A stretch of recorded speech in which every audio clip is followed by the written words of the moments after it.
Mohanavani Telugu podcast వింటున్న శ్రోతలందరికీ హృదయపూర్వక ధన్యవాదాలు. ఈ 4వ షాట్లో సత్యం యొక్క జ్ఞానం ఏంటో తెలుసుకుందాం. అరటిపండ్ల వ్యాపారి పగలంతా పళ్ళు అమ్మి రాత్రి ఇంటికి వెళ్లే ముందు మిగిలిన సరుకులలో నుండి పాడైనవి కుళ్ళిపోయినవి తీసేస్తాడు. నాణ్యమైనవి మాత్రమే భద్రంగా దాస్తాడు. మరునాడు అందులోంచి కొన్ని కుళ్ళిపోవచ్చు, వాటిని నిర్దాక్షిణ్యంగా తీసేస్తాడు. అయ్యో పడేస్తున్నానే అనే బాధ ఉండదు. వాటిపై మమకారం ఉండి పాడనివి తీయకపోతే మంచి కంటే చెడు ఎక్కువ జరుగుతుంది. జీవితానుభవాలు అంతే. బాధ కలిగించే ఆలోచనలను, ఆత్మవిశ్వాసాన్ని దెబ్బతీసే జ్ఞాపకాలను మనసులోంచి తీసేయాలి. ఏ రోజు చిట్టాపద్దులు ఆ రోజే పూర్తి చేయాలి. క్షమించాల్సిన వాటిని క్షమించాలి. సానుభూతి చూపాల్సిన వారిపై సానుభూతి చూపాలి.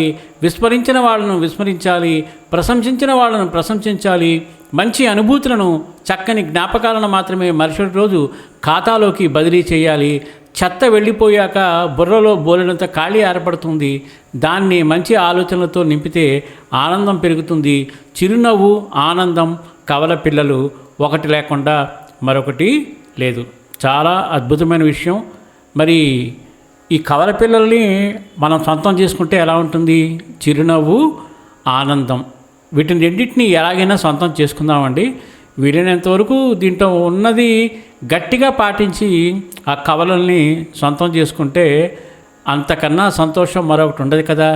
ఇంతటి చక్కటి విషయాన్ని 10 మందికి మీరు షేర్ చేస్తారు కదా. నాకు తెలుసండి, మీరు షేర్ చేస్తారని తెలుసు.